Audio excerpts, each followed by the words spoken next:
A tender for a block in lifestyle enclave Dempsey Hill is set for a review and relaunch. That's after all 5 previous bids were rejected. Authorities say that it may include splitting the lease area into smaller units to bring in more diverse businesses as part of efforts to rejuvenate the Tanglin Village cluster. Cheryl Lynn with this exclusive. These corridors at Block 26 in Dempsey Hill are still empty after previous tenants moved out about 6 months ago. That's because none of the bids had the right price or quality for a tender put up by the Singapore Land Authority and the Singapore Tourism Board. The block was meant to house F&B, retail or art tenants with a strong local focus.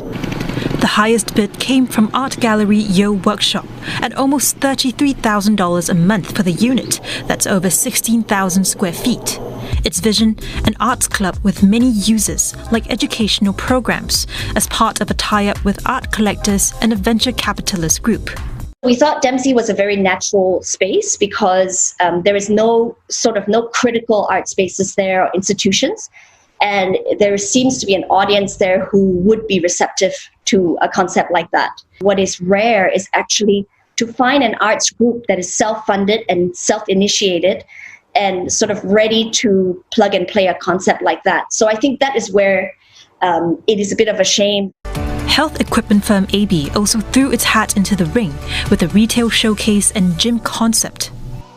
In actual fact, people are getting more health and fitness conscious nowadays. Actually, we always wanted to create a standalone lifestyle building where our operation, retail and facilities can synergize in one place. Now, SLA says in light of the pandemic, it'll be reviewing the tender for a relaunch at a later date. It's also considering splitting the block into smaller units, which could draw more diverse tenants, particularly those looking for smaller spaces. Tenant hopefuls say they'll decide their next steps based on the final parameters. Honestly, we really find that the project is not very, very big. And for a holistic approach, right, definitely you would need to have the whole space. Otherwise, it won't be attractive to us anymore if you're going to break it into smaller area. Just next door, these 2 blocks were to be put up for tender over 5 months ago in February. But with COVID-19 putting a spanner in the works, SLA says plans for them have been pushed back towards the end of the year. That means that like Block 26, they'll have to remain empty just a while longer. Meantime, SLA says infrastructure upgrades there will continue and will be done progressively across Tanglin Village to spruce up the area.